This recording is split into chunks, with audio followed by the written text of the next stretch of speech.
Nagahanda na ang Capiz sa provincial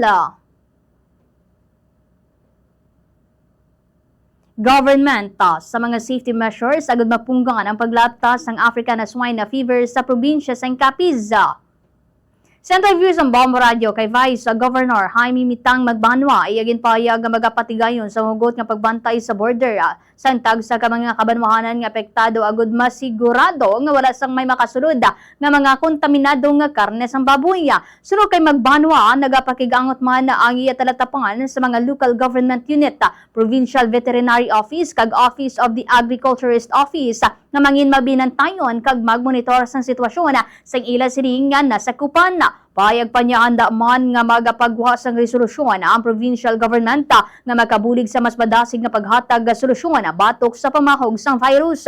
Nagpanawagan man ang natungdan sang kooperasyon sa publiko lakip na ang mga magabakal lamang sa mga lehitimo nga balaligaan sang karne sang baboy kag kun mahimo insigida nga magreporta kun mayara sang kaso sang pagkapatay sa mga hinuptanan nga baboy para sa madasig nga pagtapna. Yari pamatian tang kabahin sang pahayag ni Vice Governor Jaime Mitang Magbanwa.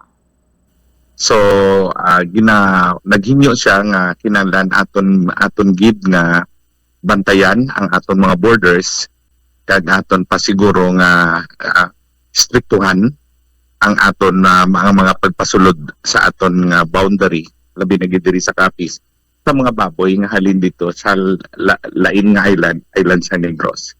So although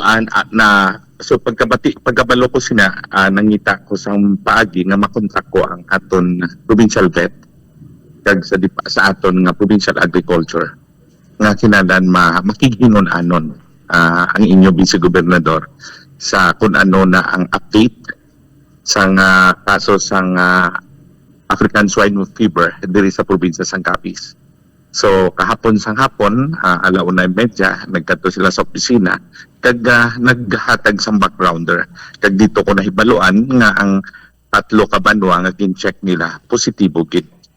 Kag dito man nahibaluan ko nga ang mga nagsulod nga live mga buhi nga mga baboy sa ila nga meeting sa bilog nga Region 6 napamatud-an nga pagsulod sang isa ka mga buhi nga mga baboy nga isa ka load nga pakadto diri sa aton sa Panay Island nakita nila nga positibo ang nasambit nga mga karga sang baboy pakadto di sa island sang Panay.